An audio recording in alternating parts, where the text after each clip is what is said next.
सभी को नमस्कार। आज की हिंदी की कक्षा में मैं इंदिरा सैनी आप सभी का स्वागत करती हूँ। आज हम स्नातक प्रथम वर्ष के लिए भक्ति काव्य के अंतर्गत तुलसीदास द्वारा रचित कवितावली के कुछ पद पढ़ेंगे। पूर्व की कक्षा में हमने कवितावली के कुछ अंश पढ़े थे, जिसमें श्री राम को वनवास मिलने के बाद वे गंगा नदी पार करने के लिए केवट से नाव मांगते हैं। उस समय जो केवट और राम का संवाद था, उसके बारे में हमने पूर्व की कक्षा में पढ़ा। आज की कक्षा में हम इसके आगे का अंश पढ़ेंगे। पुरते निकसी रघुवीर बधु, धरि धीर दये मग में डग द्वे। झलकी भरी भाल कनी जल की, पूट सूखी गए मधुराधर वे।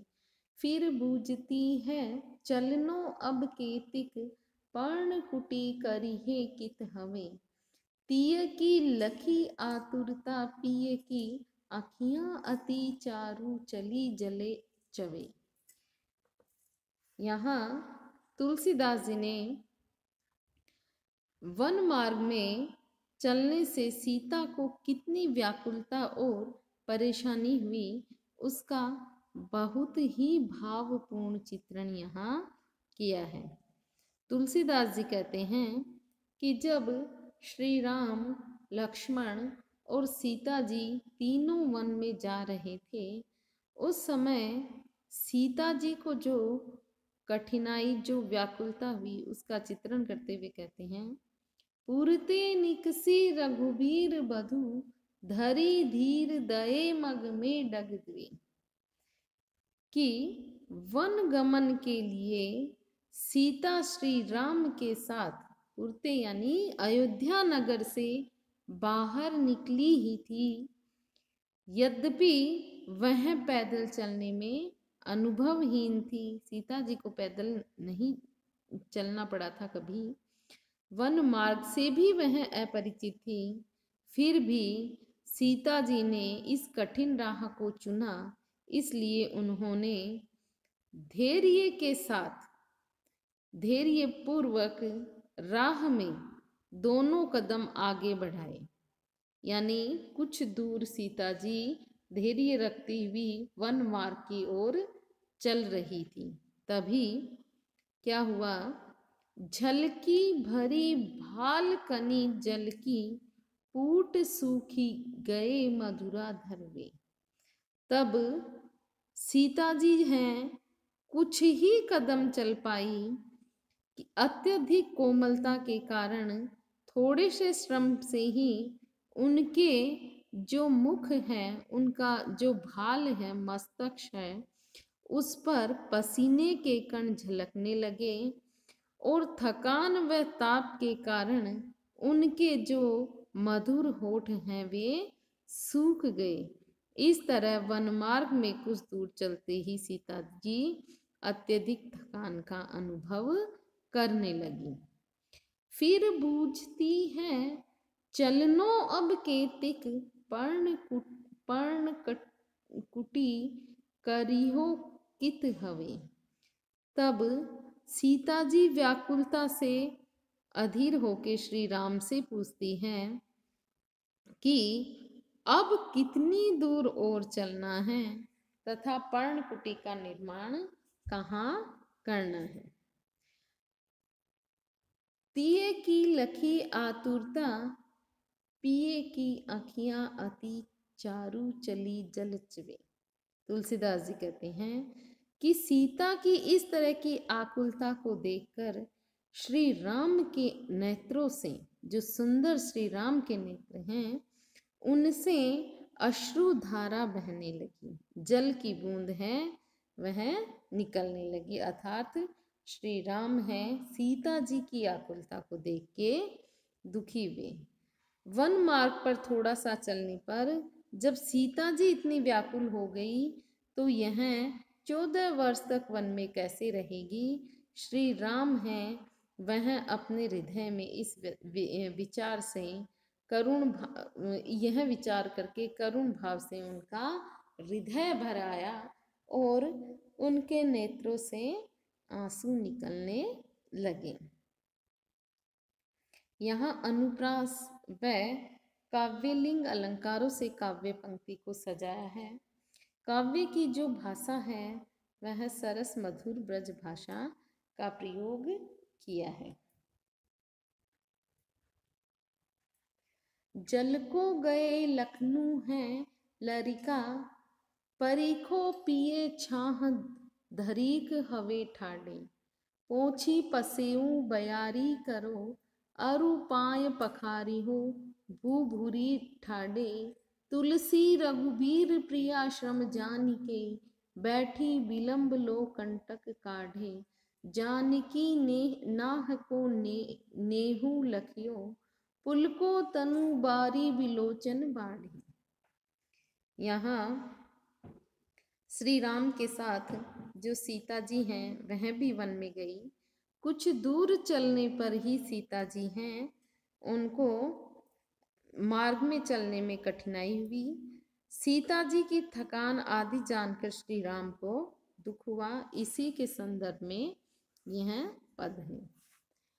जल को गए लखनऊ है लरिका, परीखो पिए छाह धरीक हवे ठाडे। गोस्वामी तुलसीदास जी कहते हैं कि वन मार्ग में कुछ दूर चलने पर ही सीता जी ने कहा, हे प्रिय, बालक श्री राम बालक लक्ष्मण पानी लेने गए हैं, इसलिए छाया में खड़े होकर कुछ समय उनकी हम प्रतीक्षा कर लें। पोछी पसेऊ बयारी करो, अरु पाए पखारे हियो भूरी ठाडे। तब तक, कब तक? जब तक लक्ष्मण जी पानी लेके आते हैं, मैं आपका पसीना पोंछकर आपको हवा कर दूंगी और धरती पर बैठकर आपके पैर पोंछूंगी। तुलसी रघुबीर प्रियाश्रम जानिके, बैठे विलंब लो कंटक काढ़े। तुलसीदास जी कहते हैं कि उस स्थिति का वर्णन करते हैं कि राम ने अपनी प्रिया की थकान को जानकर बैठकर बड़ी देर तक पैरों में गड़े कांटे निकाले। जानकी नाह को नेहू लख्यो, पुलको तनु बारी विलोचन बाढ़ी।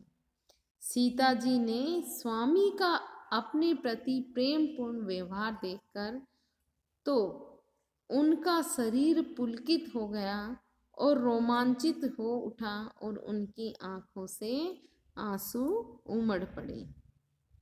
यहाँ राम और सीता का एक दूसरे के प्रति कवि ने प्रेम दर्शाया है।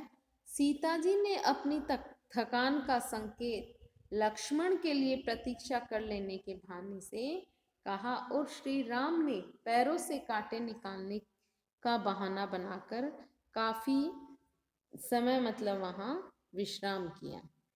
यहाँ कवि ने अनुप्रास और काव्यलिंग अलंकार से इस पद को सजाया है।